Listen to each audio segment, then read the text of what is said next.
I remember a season in my life where I felt like God was silent. I prayed, I fasted, I cried, and yet nothing seemed to move. Every door I knocked on stayed closed. Every plan I tried fell apart. And I started wondering if God even remembered me. Have you ever been here, where you celebrate others but secretly wonder, when will it be my turn? Where you keep smiling on the outside, but inside, you're tired of waiting. Good news, this silence is not rejection.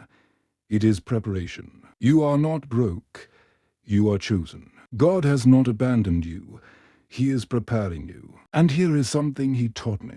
God does not release money first. He releases purpose. Because money without purpose creates pride. But purpose builds humility. That is why many of God's chosen ones walk through seasons of lack.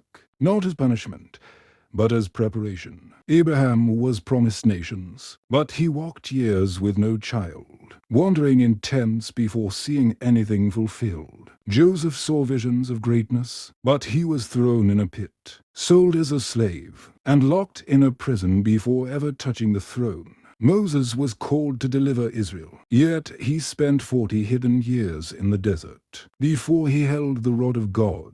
David was anointed king, yet he ran through caves, hungry and hunted, before he ever wore the crown. Even Jesus, the King of Kings, lived 30 hidden years, and walked 40 days in the wilderness with nothing, before stepping into his assignment. This is God's pattern. Purpose comes first, then testing.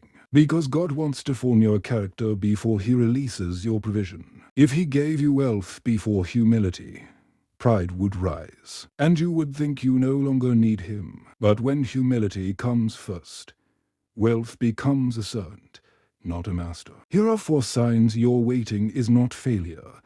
It is divine preparation. 1. God delays provision to root your identity in Him. Deuteronomy 8:3. Man does not live by bread alone, but by every word from the mouth of God.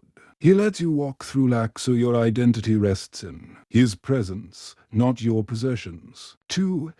God hides you to purify your motives. Jeremiah 17:10. I, the Lord, search the heart and examine the mind. Hidden seasons strip away pride and selfish ambition. So when the blessing comes, you will steward it as worship, not self-glorification. 3. God trains you in stewardship before release. Luke 16:10. Whoever can be trusted with little can also be trusted with much. God will watch how you handle small things before trusting you with bigger ones. So when breakthrough comes, you carry it with wisdom. 4. God breaks pride to build humility. Deuteronomy 8:2. God led Israel through the wilderness to humble and test you. Lack crushes pride, that wealth will corrupt you. Because if pride survives, wealth becomes your God. But when humility lives in you, you'll say God did this and give Him glory. So if you are still waiting, do not give up.